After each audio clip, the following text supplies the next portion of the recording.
ಸಮೀಪದ ಸ್ಥಾನವಿದೆ ಎಂದು ಎರಡು ಬೆರಳುಗಳನ್ನ ಹತ್ತಿರ ಹಿಡಿದು ತೋರಿಸಿದರು. ನೆರೆಯವನನ್ನ ಮರೆತ ಸಮಾಜಕ್ಕೆ ನೆರೆಯವನ ಹಕ್ಕನ್ನ ಕಲಿಸಿದರು.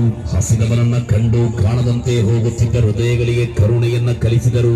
ಬಣ್ಣದಿಂದ ಮನುಷ್ಯನನ್ನ ಅಳೆಯುತ್ತಿದ್ದವರಿಗೆ ತಕುವಾದಿಂದ ಮನುಷ್ಯನ ಶ್ರೇಷ್ಠ.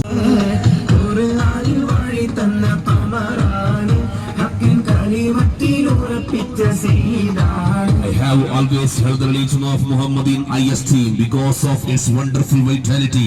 ಮುಹಮ್ಮದನೇ ಎಂದು ಜಾರ್ಜ್ ಬರ್ನಾರ್ಡ್ ಶಾ ವರ್ಣಿಸಿದ ಲೋಕಪ್ರವಾದಿ.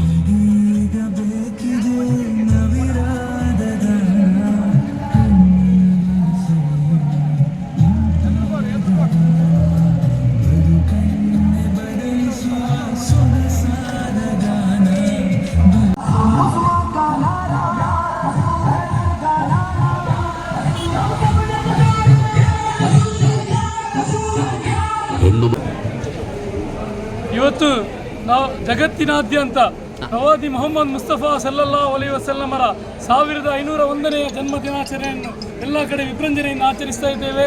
ಅದೇ ರೀತಿ ನಮ್ಮ ಮುಲ್ಕಿ ಜಮಾತಿನಲ್ಲಿಯೂ ಕೂಡ ಕಾರ್ನಾಡಿನಿಂದ ಮೆರವಣಿಗೆಯ ಮೂಲಕ ಇಲ್ಲಿ ಆಗಮಿಸಿ ಇವತ್ತೆಲ್ಲರೂ ಒಟ್ಟುಗೂಡಿ ಯುವಕರು, ಹಿರಿಯರು, ಪುಟಾಣಿ ಮಕ್ಕಳು ಎಲ್ಲರೂ ಒಟ್ಟಿಗೆ ಸೇರಿ ಮೆರವಣಿಗೆ ಮೂಲಕ ಬಂದು ಇವತ್ತು ಮೌಲೂದ್ ಪಾರಾಯಣ ಮಾಡಿ ಊಟ ತಬ್ರೂಕನ್ನು ವಿತರಣೆ ಮಾಡುವ ಮೂಲಕ ವಿಜೃಂಭಣೆಯಿಂದ ಇಲ್ಲಿ ನಾವು ಈದ್ ಮಿಲಾದನ್ನು ಆಚರಿಸ್ತಾ ಇದ್ದೇವೆ.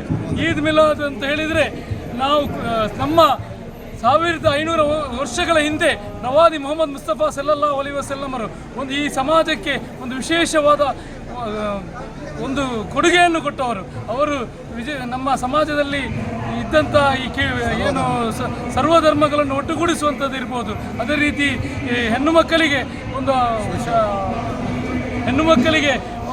ನಮ್ಮ ಕುಟುಂಬದಲ್ಲಿ ಆಸ್ತಿ ಕೊಡುವಂಥದ್ದು, ಹೆಣ್ಣು ಒಂದು ಕುಟುಂಬದ ಕಣ್ಣು ಎಂಬ ನಿಟ್ಟಿನಲ್ಲಿ ತಾಯಿಯ ಕಾಲ್ನಡಿಯಲ್ಲಿ ಸ್ವರ್ಗ ಎಂಬ ಒಂದು ಮಾತನ್ನು ಹೇಳಿದಂಥ ಒಂದು ನಾಯಕತ್ವ ಅವರದ್ದು. ಅದೇ ರೀತಿ ಪುಟಾಣಿ ಮಕ್ಕಳನ್ನು ಪ್ರೀತಿ ಮಾಡುವಂಥದ್ದು, ಕರುಣೆ, ಪ್ರೀತಿ, ಸಹಬಾಳ್ವೆ, ಸಾಮಾಜಿಕ ನ್ಯಾಯ, ಈ ರೀತಿ ಎಲ್ಲ ವಿಷಯದಲ್ಲೂ ಕೂಡ ಮೊಹಮ್ಮದ್ ಮುಸ್ತಫಾ ಸಲ್ಲಲ್ಲಾಹು ಅಲೈಹಿ ವಸಲ್ಲಮರ ಒಂದು ಅವರ ಜೀವನ ಚರಿತ್ರೆ ಒಂದು ಆದರ್ಶ ವ್ಯಕ್ತಿತ್ವವಾಗಿತ್ತು. ಇದನ್ನೆಲ್ಲ ನಾವು ಪಾಲಿಸಿಕೊಂಡು ಹೋಗಿ ಈ ಭಾಗದಲ್ಲಿ ವಿಶ್ವ ಭ್ರಾತೃತ್ವವನ್ನು ನಾವು ಕಟ್ಟೋಣ ಎಂಬ ಮಾತನ್ನು ಹೇಳಿ ನನ್ನ ಮಾತನ್ನು ಮುಗಿಸ್ತೇನೆ. ಜೈ ಹಿಂದ್.